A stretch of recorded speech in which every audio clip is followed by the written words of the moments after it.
আমার একটু ভ্যাকসিন দিয়া আমার মাইরালাম। লিভার সিরোসিস রোগের অসহ্য যন্ত্রণার কথা বলতে গিয়ে এভাবেই কান্নায় ভেঙে পড়েন বরিশালের হতদরিদ্র মোহাম্মদ মোস্তফা।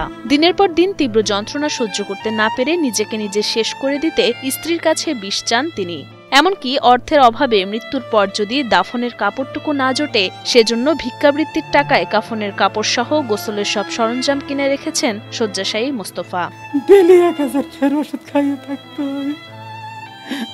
আমার কি চিকিৎসা বাংলাদেশে নাই। নিজে বঠি লয়, নিজে সিনা কোবাইতে বলে আমি ধরে রাখতে পারি না, অনেক কষ্ট হয়। এর জন্য নিজে তো আমি যতটুকু চাই যে সুস্থ থাকুক, যেন ঘুমাইতে পারে। দুনিয়াতে আল্লাহ যতদিন হায়াতে রাখছে, আমার তো একটা দিয়ে চলতে পারবো, আমি আরেকটা বিক্রি করে চিকিৎসা করে, এটাই আমার চাওয়া। অভাব অনটনের সংসারে অর্থ না থাকায় নিজের একটি বিক্রি করে হলেও স্বামীর চিকিৎসা করাতে চান স্ত্রী পারভিন বেগম। এমনকি অসুস্থ স্বামীর কষ্ট কিছুটা লাঘব করতে নিজের সবটুকু দিয়ে সেবা করতে চান তিনি। স্বামী ছাড়া আমাদের পৃথিবীতে আর কেউ নেই। স্বামী আমার ডিসিশন যে আমি একটা বিক্রি করে আমার স্বামী যেন একটু সুস্থ থাকতে পারে, যতদিন আল্লাহ হায়াত রাখে। আমি এরকম একটা ব্যবস্থা করতাম যেন বিক্রি করে আমার স্বামীর চিকিৎসা করাতে চাই। বরিশাল নগরীর মধুমিয়ার পোল এলাকায় ছোট্ট একটি ভাড়া ঘরে বসবাস করেন মোস্তফা পারভিন দম্পতি। প্রথম স্ত্রী মারা যাওয়ার পরে বিয়ে করেন পারভিনকে। সেই ঘরের একটি ছেলে সন্তান থাকলেও খোঁজ নেয় না তাদের।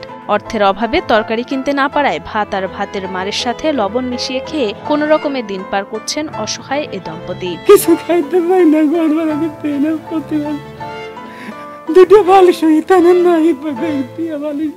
জানা যায় ভোলা জেলা প্রশাসকের কার্যালয়ে মাস্টার রুলে ড্রাইভারের কাজ করতেন মোস্তফা। করোনাকালীন সময়ে চাকরিচ্যুত হওয়ার কিছুদিন পর অসুস্থ হয়ে পড়লে চিকিৎসা শেষে রিপোর্টে ধরা পড়ে তার হেপাটাইটিস বি। অর্থের অভাবে নিয়মিত ঔষধ সেবন না করায় এক পর্যায়ে লিভার সিরোসিস রোগে আক্রান্ত হন মোস্তফা। হঠাৎ করে চাকরিটা চলে গেছে, চলে যাওয়ার পরে ওষুধ খাইতে পারে না, 1.5 মাস খাইতে পারেনি। এর মধ্যে হেপাটাইটিস বিটা বাইরে গেছে। পরে বরিশাল আসছি, বরিশাল টেস্ট করাইছি, করানোর পরে ধরা পড়ছে ক্যান্সার থেকে টিউমার হয়ে গেছে। সিরিয়াস হয়ে ক্যান্সার থেকে টিউমার হয়ে গেছে।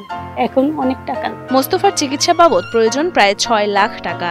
ব্যয়বহুল এই অর্থ জোগাড়ে সকলের কাছে আর্থিক সহযোগিতা চেয়ে অনুরোধ জানান অসহায় স্ত্রী ও প্রতিবেশীরা।